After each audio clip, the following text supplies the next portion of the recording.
BJP की B team, मुसलमानों की पार्टी, वोट कटर, ये सारे शब्द का सामना करने वाली असदुद्दीन ओवैसी की party all India Majlise Ittehadul Muslimeen यानी AIMIM का कर्नाटक चुनाव में क्या हाल है?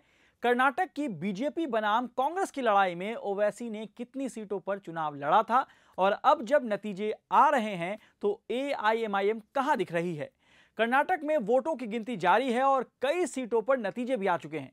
असदुद्दीन ओवैसी की पार्टी AIMIM इस चुनाव में कुछ ज्यादा नहीं कर पाई है।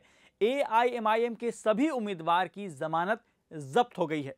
रुझानों के मुताबिक कांग्रेस कर्नाटक में सरकार बनाती दिख रही है, वहीं बीजेपी के सीटों में भारी गिरावट है।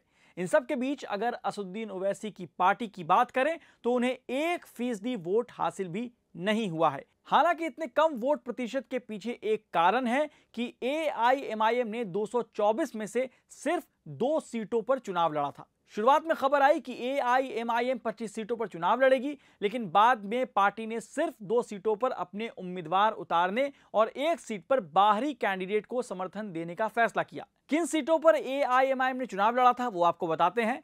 असदुद्दीन ओवैसी की पार्टी हुबली धारवाड़ ईस्ट से दुर्गप्पा कश्यप बिजवाड़ को अपना उम्मीदवार बनाया था। वहीं बसवना बागेवाड़ी सीट से अल्लाह बख्श बीजापुर को टिकट दिया था। हुबली धारवाड़ ईस्ट पर AIMIM के कैंडिडेट को करीब 5600 वोट मिले हैं, मतलब 4% वोट। वहीं इस सीट पर कांग्रेस को सबसे ज्यादा 57% वोट मिला है। कांग्रेस के अभ्या प्रसाद को अब तक 85,000 से ज्यादा वोट मिले हैं। वहीं बीजेपी दूसरे नंबर पर है। बीजेपी के उम्मीदवार क्रांति किरण को करीब 35% वोट मिले हैं और 53,000 से ज्यादा वोट उन्होंने पाया है। दूसरी सीट बसवना बागेवाड़ी की बात करें तो यहां से AIMIM के अल्लाह बख्श बीजापुर को 1% वोट भी नहीं मिले हैं। 1500 से भी कम उनको वोट आए हैं, जबकि यहां कांग्रेस ने बड़े मार्जिन से चुनाव जीत लिया है। कांग्रेस को 43, बीजेपी 27 और JDS को 26% वोट मिले हैं।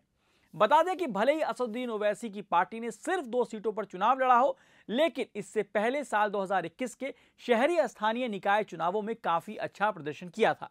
उत्तरी कर्नाटक में स्थानीय निकायों में AIMIM ने विजयपुरा नगर निगम में 2 सीटें जीती थी, बेलगावी नगर निगम में 1, बीदर में 1 और बसवाना बागवाड़ी नगर जो है निगम में उसमें भी 1 सीट पर जीत हासिल की थी। हुबली धारवाड़ में भी AIMIM के 3 नगर सेवक हैं। बता दें कि कर्नाटक में 224 सदस्यीय विधानसभा के लिए 2018 के चुनावों में AIMIM ने JDS का समर्थन किया था और कोई उम्मीदवार नहीं खड़ा किया था।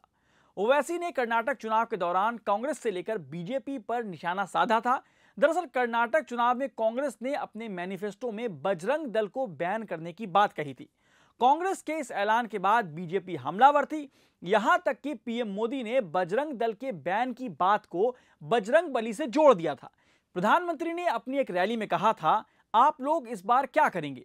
क्या आप उन्हें सजा देंगे? क्या आप गाली देने वालों को सजा देंगे? इस बार जब पोलिंग बूथ में जब आप बटन दबाएंगे तो जय बजरंग बली बोलकर इनको सजा दे देना। इसी के जवाब में असदुद्दीन ओवैसी ने पूछा था कि ये कौन सी धर्मनिरपेक्षता है? देश के प्रधानमंत्री मोदी कह रहे हैं कि जब आप वोट डालें तो जय बजरंग बली का नारा लगाकर वोट डालें। आज कांग्रेस के कर्नाटक प्रदेश अध्यक्ष ने कहा है कि अगर कांग्रेस सत्ता में आती है तो वे और अधिक हनुमान मंदिर बनाएंगे। ओवैसी ने आगे कहा था, अगर मैं आज खड़े होकर तकरीर में बोलूं कि कर्नाटक के मजलूमों 10 मई को जब वोट डालो तो अल्लाह अकबर बोलकर वोट डालना, तो पूरी मीडिया बोलने लगेगी कि ओवैसी किधर लेकर चला गया। कुल मिलाकर इस चुनाव में कांग्रेस AIMIM पर अपना वोट काटने का इल्जाम तो नहीं लगा पाएगी। तो बाकी खबरों के लिए आप देखते रहिए द क्विंट और क्विंट हिंदी।